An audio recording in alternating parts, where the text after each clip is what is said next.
भारनियमन मुक्त महाराष्ट्र होणार कधी? शेतकरी म्हणजे लाखोंचा पोशिंदा। शेतकऱ्यानं पीक लावलं तरच आपल्याला अन्नधान्य मिळतं, पण हा शेतकरी संकटात आहे। आधीच नैसर्गिक आपत्तीनं पिचलेला शेतकरी आता आणखी खोलात गेलाय। महावितरणनं भारनियमनाचा एक मोठा झटका शेतकऱ्यांना दिलाय। वाशिम जिल्ह्यातलं हे दृश्य, शेतात लावलेलं पीक अगदी वाळून गेलंय। काही पिकं अजून उभी आहेत, पण लवकरच ती सुद्धा पाण्याअभावी मरून जातील अशी इकडची गत। मूग, उडीद, सोयाबीन, कापूस ही पिकं पूर्णपणे उद्ध्वस्त झाली। शेतातल्या जमिनी पाण्याअभावी भेगाळल्या।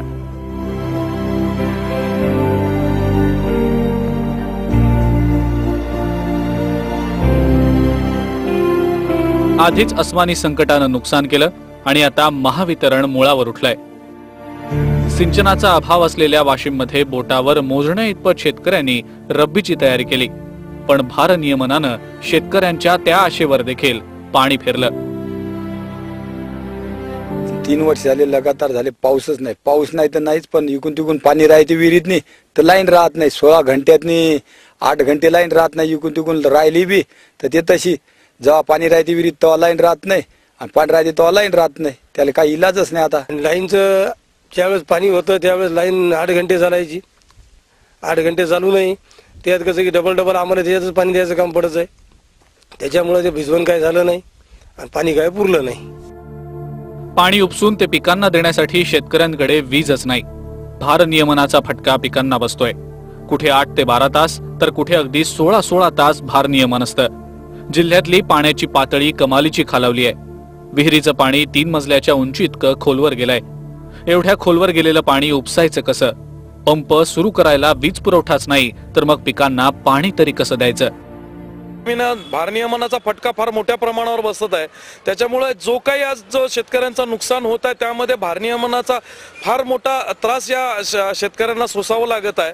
आणि शासनानं जे एकीकडे भारनियमन मुक्त करण्याचं जे आश्वासन दिलेलं आहे, प्रत्यक्षात कृतीमधून असं काही शेतकऱ्यांच्या फील्डवर होताना दिसत नाही।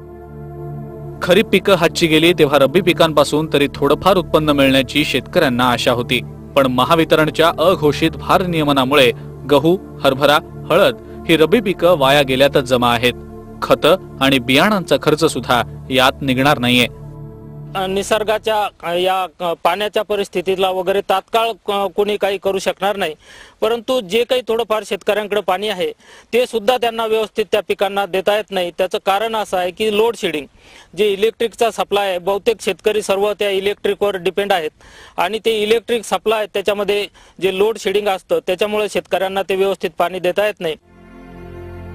महावितरणच्या भारनियमनामुळे लाखो रुपये करपून गेलेत। कधी अस्मानी तर कधी सुलतानी संकटानं भरडून गेलेल्या शेतकऱ्यावर महावितरणमुळे एक नवं संकट उभं ठाकलंय। मग शेतकरी जगणार तरी कसा, हा प्रश्न मात्र अनुत्तरितच राहतोय। विठ्ठल देशमुख, TV9 मराठी, वाशिम। अद्याप उन्हाळ्याला सुरुवात झालेली नाही, मात्र वाशिम जिल्ह्यातल्या ग्रामीण भागामध्ये पाणी टंचाईनं आत्ताच डोकं वर काढलंय। मध्यरात्री नळाला पाणी येत असल्यानं पाण्यासाठी ग्रामस्थांना रात्र जागं राहावं लागतंय। पहा वाशिम जिल्ह्यातल्या काटा गावातली ही भीषण पाणी टंचाई।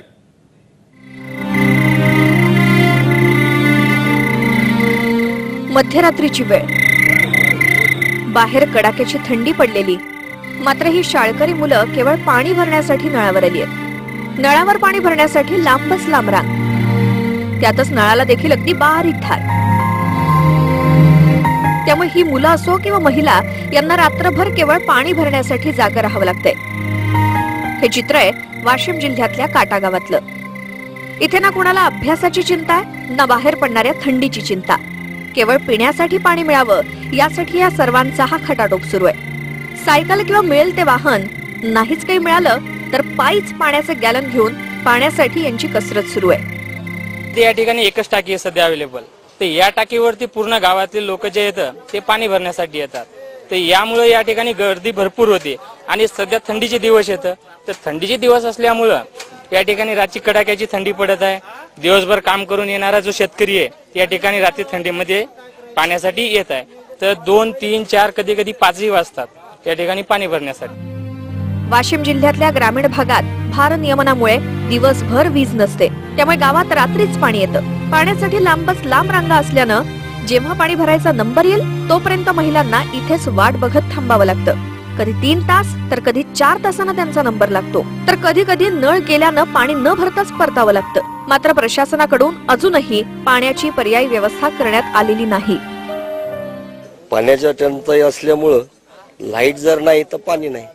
आणि पहिला सीझन सुरू आहे, हरभरा वगैरे लोकांना शेतात जावं लागते, शेतकऱ्यांना शेतात जावं लागते.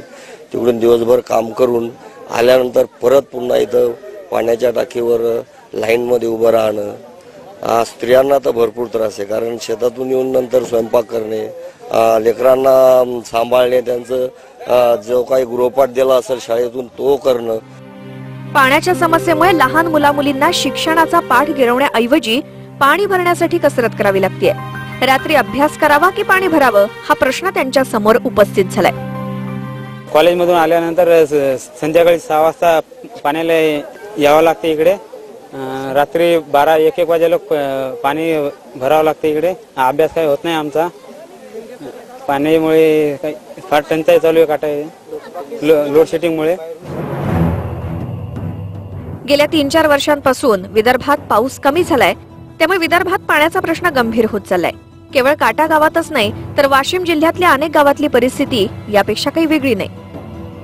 दिवसेंदिवस पाण्यामुळे लोकांना त्रास सहन करावा लागतोय, त्यामुळे प्रशासनानं वेळीच लक्ष देऊन पाण्याची पर्यायी व्यवस्था करण्याची मागणी होतीये. विठ्ठल देशमुख, TV9 मराठी, वाशिम. आणि या बातमीसोबतच बुलेटिनमध्ये इथेच थांबतोय. नमस्कार.